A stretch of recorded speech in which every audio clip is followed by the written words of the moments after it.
നാലാവാർഡിലെ Congress committee നടത്തുന്ന നേരിന്റെ വഴിയെ നിങ്ങൾക്കൊപ്പം എന്ന മനോഹരമായ ഒരു ക്യാപ്ഷൻ നൽകിക്കൊണ്ട് ഏറെ പ്രിയകരിയായ ഫാസില ചെറുത്തുടി സ്വാഗത പ്രഭാഷണം നടത്തിയ, അതേപോലെ ഈ പരിപാടി നിയന്ത്രിക്കുന്ന പ്രിയപ്പെട്ട രാജിയ യാസർ, ഈ വാർഡിന്റെ പ്രിയകരിയായ മെമ്പർ ഉദ്ഘാടനം നിർവഹിച്ച എന്റെ സുഹൃത്തുക്കൂടെയായ മലപ്പുറം ജില്ലാ പഞ്ചായത്തിന്റെ പ്രിയകനായ ശ്രീ സുകുമാരൻ സാർവറുകൾ, അതേപോലെ എന്റെ വേദിയിലേക്ക് വിളിച്ച പ്രിയപ്പെട്ട സുനിൽകുമാർ, മറ്റ് മുഴുവൻ വിശിഷ്ട വ്യക്തിത്വങ്ങളെ, ഈ പരിപാടി ഇവിടെ കാണാനെത്തിയിരിക്കുന്ന ഈ കകൂട്ട് ചിറദേശത്തെ പ്രിയങ്കരായ ദേശവാസികളെ, പ്രിയപ്പെട്ട കുഞ്ഞുമക്കളെ, എല്ലാവർക്കും ഫിലിപ്പമ്പാടിന്റെ നന്ദിയും സ്നേഹം അർപ്പിക്കുകയാണ്.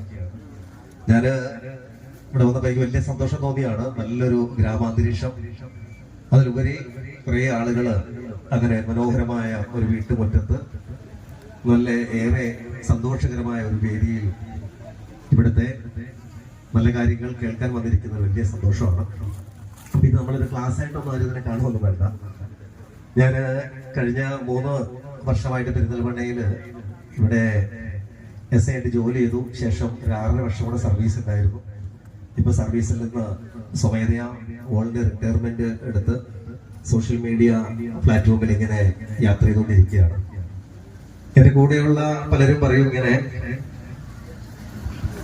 ഫിലിപ്പൈൻ പോലീസിൽ രാജിവെക്കൊന്നും വേണ്ട, ഈ കൊറോണയും അതുപോലെ പ്രളയവും നിപ്പയും ഒക്കെ വന്നു കഴിഞ്ഞാൽ, ഒരു ഡിസാസ്റ്റർ ഒക്കെ വന്നാൽ ഒരുപക്ഷെ സോഷ്യൽ മീഡിയ സപ്പോർട്ട് ഉണ്ടാവില്ല, ക്ലാസ്സുകൾ നിന്നു പോകും. അപ്പൊ അത് കണ്ടുകൊണ്ട് മാത്രം നീ ഇതൊന്ന് ഇറങ്ങി പോകണ്ട. ഇപ്പൊ ഒരു 10-85,000 രൂപ ശമ്പളം കിട്ടുന്നുണ്ട്. അപ്പൊ ഒന്നുകൂടെ അതൊന്ന് പുനഃപരിശോധിക്കണം എന്നൊക്കെ പറയുന്ന ഒരുപാട് നല്ല സുഹൃത്തുക്കൾ ഉണ്ടായിരുന്നു എനിക്ക്. പക്ഷെ അപ്പോഴൊക്കെ എന്റെ മനസ്സിനകത്ത് വല്ലാത്തൊരു ആഗ്രഹം വർഷങ്ങളായിട്ട് ഇങ്ങനെ എന്നെ വല്ലാതെ അലട്ടിക്കൊണ്ടിരിക്കുന്നുണ്ടായിരുന്നു. പെരിന്തൽമണ്ണ പോലീസ് സ്റ്റേഷനിൽ നിന്നുകൊണ്ട് പെരിന്തൽമണ്ണ പോലീസ് സ്റ്റേഷൻ ആവട്ടെ SPC NSSഉം അതുപോലെ അതുമായി ബന്ധപ്പെട്ടുകൊണ്ടുള്ള സ്കൂളുകളിലെ കുറച്ച് കാര്യങ്ങൾ മാത്രം ചെയ്തുകൊണ്ട് ഒതുങ്ങാൻ ഫിലിപ്പമ്പാട് എന്ന് പറയുന്ന എനിക്ക് വല്ലാത്ത വിഷമം തോന്നിയിട്ടുണ്ടായിരുന്നു.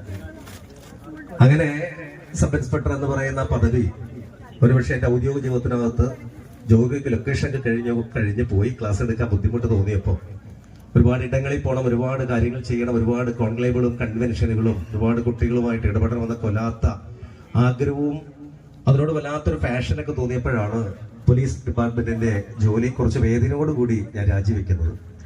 പോലീസിന്റെ ഡ്യൂട്ടി ഭാരം കൂടിയത് കൊണ്ടോ പോലീസ് അല്ലെങ്കിൽ പോലീസിനെ വെറുത്തിട്ടൊന്നും അല്ല ഞാൻ പോലീസ് ഇറങ്ങി വന്നത്. ഇപ്പോഴും വരുന്ന വഴിക്ക് പെരുന്തൽമണ്ണയിലൊക്കെ എന്റെ സഹപ്രവർത്തകർ നിൽക്കുന്നത് കണ്ടപ്പോഴൊക്കെ വല്ലാത്തൊരു സ്നേഹവും വല്ലാത്തൊരു ആഗ്രഹവും ഉണ്ട്. ഇപ്പോഴും വീട്ടിൽ 3 യൂണിഫോം, ഇപ്പോഴും പുതിയ യൂണിഫോം ഇടയ്ക്കൊക്കെ ഞാനിങ്ങനെ നോക്കും, അതിലെ സ്റ്റാറുകളൊക്കെ ഇങ്ങനെ നോക്കും എപ്പോഴും. അപ്പൊ മനസ്സുകൊണ്ട് എപ്പോഴും പോലീസിന്റെ കൂടെയാണ്. പക്ഷെ അധികാരമില്ല. ഞാൻ നിങ്ങളെ പോലെ എക്സിക്യൂട്ടീവ് അധികാരങ്ങളില്ലാത്ത സാധാ ഒരു സിവിലിയനാണ്. സർക്കാരിന് 45,000 രൂപ പെൻഷൻ വാങ്ങുന്നുണ്ട്. ഞാനിപ്പോ വലിയ സന്തോഷമാണ്. പിന്നിട്ട് വഴികൾ ഇങ്ങനെ നോക്കുമ്പോ ഒരുപാട് സന്തോഷം തോന്നുന്നുണ്ട്. കാരണം എന്റെ ബാല്യകാലം എന്ന് പറയുന്നത് വലിയ ഒരു മികവുറ്റൊരു കൗമാര കാലഘട്ടമല്ല എന്റെ പിന്നില്. കാരണം എനിക്ക് പ്രത്യേകിച്ച് റോൾ മോഡലില്ലായിരുന്നു, ഒരു ബ്രാൻഡ് അംബാസഡർ ഒന്നും എന്റെ കൗമാര കാലഘട്ടത്തിലില്ലായിരുന്നു. ജനിച്ചത് കോട്ടയം ജില്ലയിലാണ്. ശൈശവ കാലഘട്ടത്തിൽ തന്നെ അമ്മയും അച്ഛനും എന്നെ ഈ മലപ്പുറത്ത് നിലമ്പൂർ മമ്പാട് പഞ്ചായത്തില്, മമ്പാട് എന്ന് പറയുന്ന ഒരു ദേശത്ത് പുള്ളിപ്പാട് എന്ന സ്ഥലത്തേക്ക് അച്ഛനും അമ്മയും താപ്യതൊഴിലായിട്ട് വന്നു. പിന്നെ എന്റെ ശൈശവവും ബാല്യവും കൗമാരവും എവരും എല്ലാം മലപ്പുറത്താണ്. ഏറെ സ്നേഹമെന്ന് തോന്നുന്നത് ഒരുപക്ഷെ മലപ്പുറത്ത് ജനിച്ചിട്ടില്ലെങ്കിലും മലപ്പുറത്ത് ജോലി ചെയ്യാൻ സാധിച്ചതാണ് ഫിലിപ്പമ്പാട് എന്ന് പറയുന്ന എന്റെ ജീവിതത്തിലെ ഏറ്റവും വലിയ സന്തോഷം. കാരണം മലപ്പുറത്തെ കുറിച്ച് ഒരുപാട് വേദികളിൽ ഞാൻ സംസാരിച്ചിട്ടുണ്ട്. അത് കൂടുതൽ പറഞ്ഞാൽ ആവർത്തന വിരസതയാകും.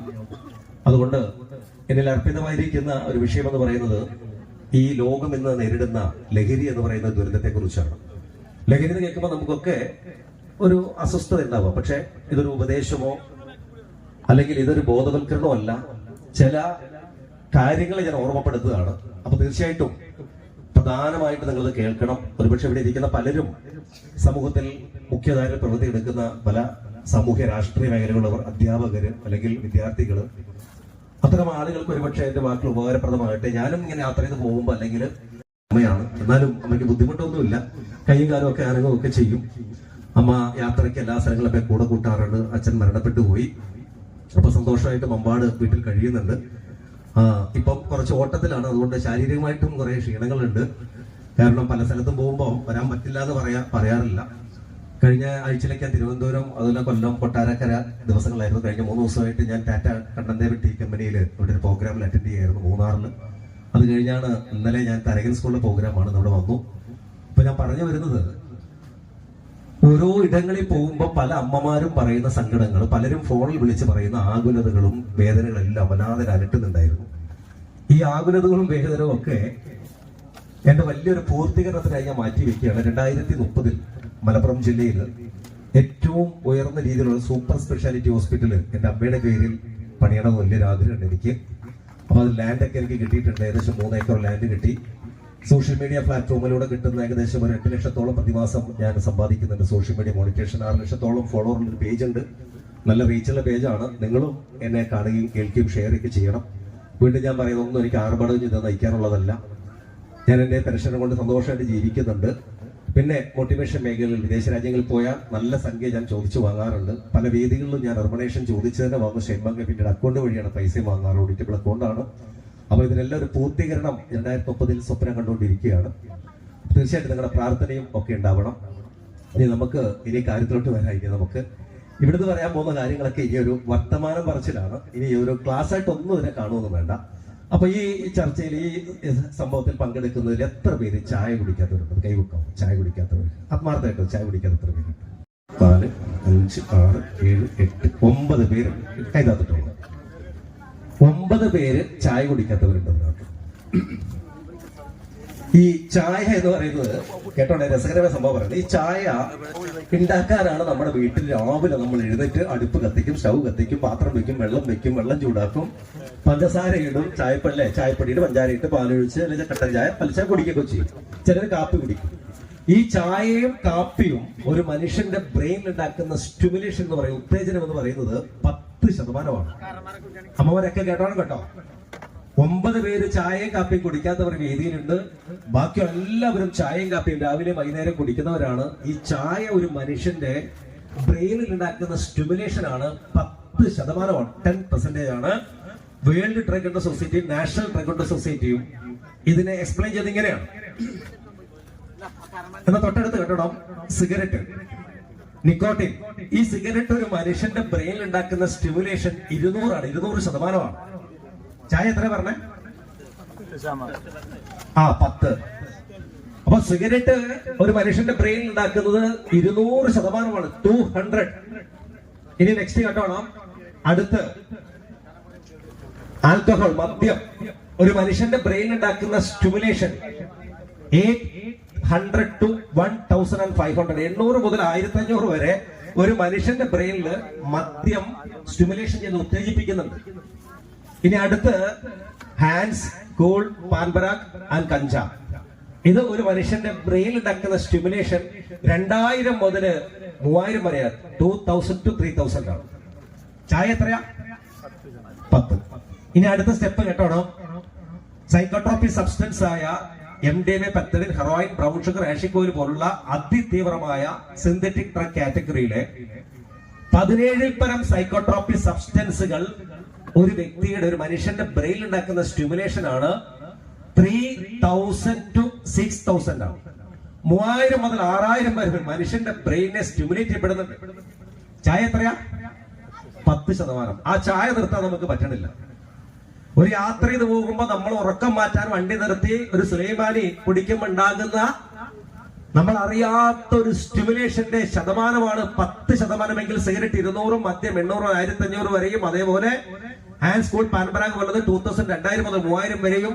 ഈ പറയുന്ന സൈക്കോട്രോപിക് സബ്സ്റ്റൻസ് MDMA, പെത്തലിൻ പോലെ സാധനം 3000 മുതൽ 6000 വരെ നമ്മുടെ ബ്രെയിനെ സ്റ്റിമുലേറ്റ് ചെയ്യപ്പെടുമ്പോ എങ്ങനെയാണ് 35 വർഷം 40 വർഷം പുകവലിച്ച ഒരു ഭർത്താവ് പുകവലി നിർത്തുന്ന പറഞ്ഞ ഒരു ഭാര്യ പിണങ്ങിക്കിടന്ന, മാറിക്കിടന്ന, ഞാൻ എന്റെ വീട്ടിൽ പോകുന്നു പറഞ്ഞ ആ ഭർത്താവ് എങ്ങനെയാണ് പുകവലി നിർത്തുവോ? നിർത്തില്ല.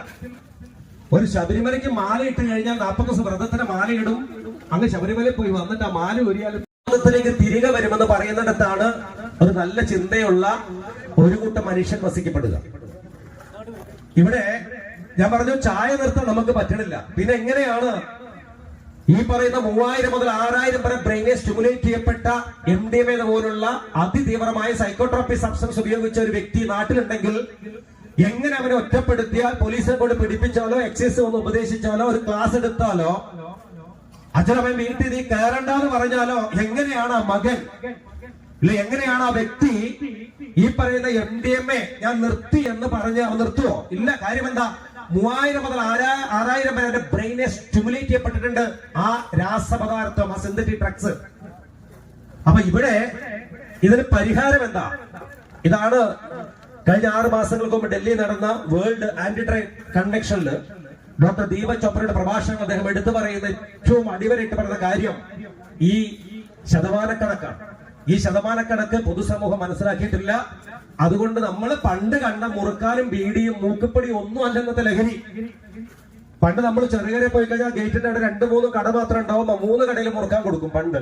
ആ കടയുടെ പുറത്തൊക്കെ ചുണ്ണാമ്പ് ഇങ്ങനെ തേച്ച് വെച്ചിട്ടുണ്ടാവും. പണ്ട് 30 വർഷങ്ങൾക്ക് മുമ്പ് 10 പേരെ നിങ്ങൾ മാറ്റി നിർത്തിയാൽ 8 പേര് മുറുക്കുന്നവരായിരിക്കും. ഒരു കല്യാണ വീട്ടിൽ നമ്മൾ പോയി കഴിഞ്ഞാൽ ഒരു ടേബിൾ ഉണ്ടാവും, ഒരു വിരിപ്പ് ഉണ്ടാവും, കുറച്ച് പൈസ വാങ്ങാൻ വേണ്ടി നോട്ട്ബുക്ക് ഉണ്ടാവും, എഴുതാൻ ഒരാളുണ്ടാകും, ആ മേശയുടെ അടിയിൽ സിഗരറ്റും ഉണ്ടാവും, മുകളിലൊരു വെറ്റില പിഞ്ഞാണം ഉണ്ടാവും, അതിനകത്ത് വെറ്റില ഉണ്ടാവും, പാക്കും ഉണ്ടാവും. മുറുക്കാത്ത ആൾക്കാരൊക്കെ മുറുക്കും കല്യാണ വീട്ടിൽ. ഇന്ന് നിങ്ങൾ 10 പേരെ എടുത്ത 10:1 ആണ്. 10ൽ ഒരാളെ ഇന്ന് മുറുക്കണുള്ളൂ.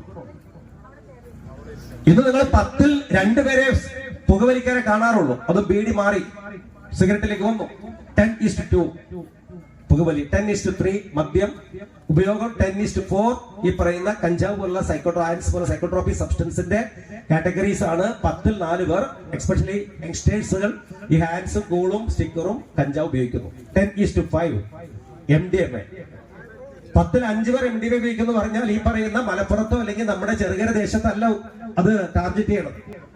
ബാംഗ്ലൂരിൽ നിങ്ങൾ പോയിട്ട് ഗോവ, ബാംഗ്ലൂർ, ഛത്തീസ്ഗഡ്, ജാർഖണ്ഡ്, ഒറീസ, മഹാരാഷ്ട്ര പോലുള്ള ഏറ്റവും ഹ്യൂജ് ആയിട്ട് യങ്സ്റ്റേഴ്സുകൾ നിൽക്കുന്ന ഹയർ സ്റ്റഡി ചെയ്യുന്ന ഏരിയകളിൽ പോയിട്ടുള്ള മസാജ് സ്പാ സെന്ററുകൾ ബാംഗ്ലൂരിൽ പോയിട്ട് അവിടെ നിന്ന് ഇറങ്ങി വരുന്ന 10 ചെറുപ്പക്കാരെ പരിശോധിച്ചാൽ നമ്മുടെ പരിപാടി അവസാനിക്കുകയാണ്.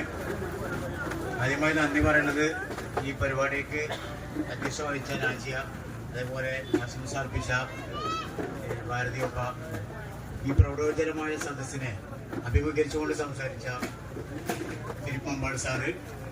അദ്ദേഹം നമ്മൾ വിളിക്കുമ്പോഴൊക്കെ വേണ്ട തിരക്കാണ്. ഈ തിരക്കിനിടയിലും നമ്മുടെ ആവശ്യം പറഞ്ഞ് ആൾ വന്നു, നമ്മളെ ഈ പ്രബോധന സദസ്സിനെ അഭിസംബോധന സംസാരിച്ചു. അതേപോലെ ഈ ഇത്രയും പ്രബോധന സദസ്സ് സംഘടിപ്പിച്ച എൻ്റെ കൂടെ നിന്ന എല്ലാ സഹപ്രവർത്തകരും, അതേപോലെ നമ്മളെ പ്രവാസി സുഹൃത്തുക്കളുണ്ട്. ഒരുപാട് ആള് ഈ ഒരു 10-15 ദിവസമായി ഇതിൻ്റെ പിന്നാലെ ഇത് ഫോളോ അപ്പ് ചെയ്തുകൊണ്ട് എല്ലാവരും കൂടെ ഉണ്ട്. പ്രവാസി സുഹൃത്തുക്കളൊക്കെ ഈ പരിപാടി കാണുന്ന വലിയ ആഗ്രഹമുള്ള ആൾക്കാരാണ്.